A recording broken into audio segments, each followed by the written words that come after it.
is an associate professor in history at Central Connecticut State University, and he joins us here today on CT Style. Welcome to the show. Thanks for having me. This is wonderful. Nice to have you here. Absolutely. Quite a thick book. A lot of research had to go into this. A lot of research, a lot of stories that haven't been told before. Yeah.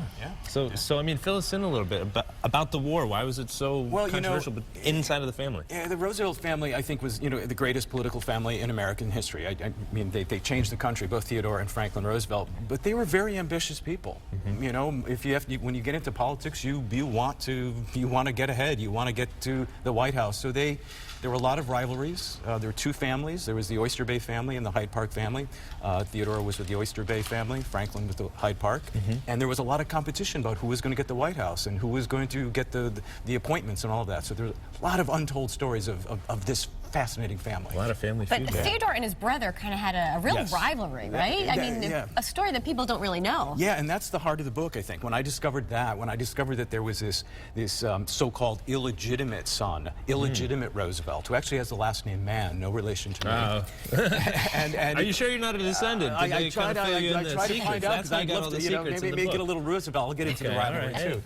But no, and his story actually, because he wasn't part of the privileged Roosevelt family, his story really is really the American dream. He was cut off. He had lived in poverty, and yet through his own resources really made something of his life. So it really becomes a really powerful American story. And what's the tie with the first woman in office? A lot of people at your publishing house thought that Hillary might be the one being inaugurated, and there's a connection there with the book. Yeah, when they first suggested this book, they said, you know, when it comes out in December 2016, we'll be getting ready to inaugurate our first woman president. And of course, Eleanor had been groomed to run for president herself, so if that had happened, we would have had a first woman president way before this.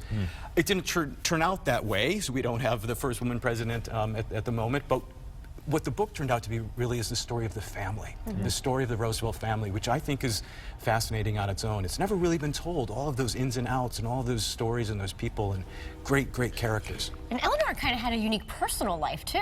Oh, absolutely, absolutely. Well, the marriage between Franklin and Eleanor, you know, was one for the ages, because these are two people who respected each other, admired each other, worked with each other, and yet they lived very, very separate lives. Might have been for show a little bit, would you say? A little bit of show. You know, I write a lot about Hollywood as well, and what I discovered is that Washington and Hollywood aren't that different.